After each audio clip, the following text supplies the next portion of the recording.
weeks, tough few results. Has this week been a good chance to reflect? Yeah, you always reflect even after wins. You know, you can always do things better. And I have, yeah, we've reflected. We've had a good chat to the lads again. You know, of course, it's been a major blip. You know, it's been 3-1-0 defeats. So you know, we've never been. In fact, nobody's ever, you know, dominated us. Nobody's ever really, you know, put us to the sword. We've just not created enough in the past 3 weeks. We've not been clinical enough, and we've, you know, the ball hasn't dropped, and it's whereas earlier in the season it has, and you have to ride these spells out, and we will, and you know, we're determined to make that the end of it. Yeah. Might be interviewer's cliche, but now you're out of all the cup competitions, is it a good chance to fully focus on the main prize, which is the league? Yeah, look, at the start of the season, your plan is to try and be in the promotion mix, try and get promoted, and that was our plan, and we are. We're right in the mix. We're in a great position. We're a game in hand away from being back top. You know, not many teams go through a season without having a blip. You know, I'm not saying they will, but Liverpool, you know, might have one. You know, Leeds have just gone back to the top of their league, but they went through a spell where they found it hard to get goals, but we're looking back on the league campaign. We've lost a game. That's it, and that's how we have to approach it. And that's how I've told the lad. You know, I'm not, you know, pushing the cups to the side at all, but we're out of them now, and I didn't want to be. Of course I didn't. You know, nobody wanted to be. We wanted to go to Portsmouth, never, you know, have a big test against us. I wanted to take a team to Wembley with the trophy, but we're out of it now. So we'll learn our lessons from what we did wrong in the games, but positivity, you know, in the group, we're trying to get that all back for Saturday. Yeah, there were a few changes on the FA Trophy game, notably Josh King and Harry Spratt. How do you think they got on? Are they likely to finish the game? I think Harry was unlucky because he had a lot of possession first half, but the movement ahead of him wasn't brilliant. It wasn't moved quick enough for him to take advantage of that, and we had to make a tough decision at half time to try and get back in the game. Ultimately, you know, we had more than enough chances to get back in the game, but we couldn't make one of them count. But the 90 minutes Josh had was pleasing. He looked strong. He looked mobile. He's still a young lad. So is Harry. They're both going to continue to improve. So I was pleased with them both. Yeah, and with the next two games coming thick and fast, Tuesday, Saturday, much like the start of the season, will that kind of suit your team? I think.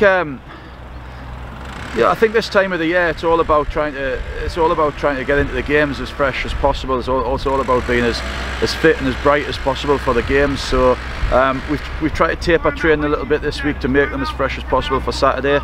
We came away from the training ground today because it's very, very heavy, and the quality that we're trying to get will probably be better suited to 3G. And yeah, we don't look too far beyond it, but 2 away games coming up, you know, decent journeys, but we've got Saturday to get through first, and we'll focus on Saturday. The work that we've done and the work that we'll be doing is focused on Saturday. Looking ahead to Alfreton as well, is that a great opportunity to get back to winning ways? Listen, the next game is always an opportunity to get back to winning ways. It doesn't matter who you're playing. You know, Alfreton are a good side. They've got threats. I had a chat to Lee yesterday, who's just recently played them with Blythe. I was supposed to be going to watch them Tuesday night, but obviously the game was cancelled. I've seen them on video, know where the threats are. The two strikers are a handful. They're different, but they're a handful. Morgan Smith, you know, he's been in good form this season. So, but you know, that side of things we've been okay with. That side of things, as our defensive record shows you, we've been fine with. We've got a record that'll stand up to anybody in the country. So it's all about just the ball dropping in front of goal and creating more, and you know, once the first goal comes again, you know, we're hopeful that we'll get going again. Yeah, you mentioned Morgan Smith there, one of the top scorers in the league. You know, yourselves having the best defensive record in the league, will that make a really good contest for the fans? Yeah, look, you know, it's tough at the moment. It's tough for everybody but I think we do need to step back and just enjoy where we are. You know, we have to enjoy. We have to enjoy coming into work every day. The lads have to, and you know, we want the fans to enjoy a Saturday, and it's very difficult when if you don't win a game. But we all have to stick together. There's plenty of people out there trying to knock York. There really is. I've noticed more recently it's coming from everywhere.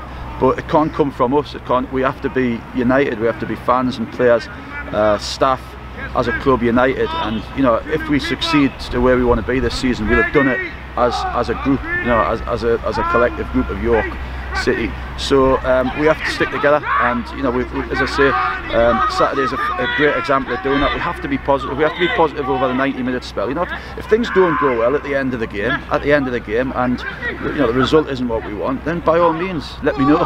But let me know. You know, the buck stops with me, and I'll take all the criticism you want. But as the game's going on, we have to be collectively positive, and that's the only way we'll get through this. Yeah, just a final note, is there any injury concerns for Saturday? Is everyone fully fit? Apart from Dan again, he's been so unlucky. You know, I really feel for him. It is tough sometimes to go from part-time football to full-time football. You know, I think Dan's found that step, the load on his body, a lot harder than maybe anybody thought it would be, and he's very frustrated, and it's a case of trying to keep him positive at the moment. It's not a bad injury, but he felt his hamstring as he came on. He's really frustrated.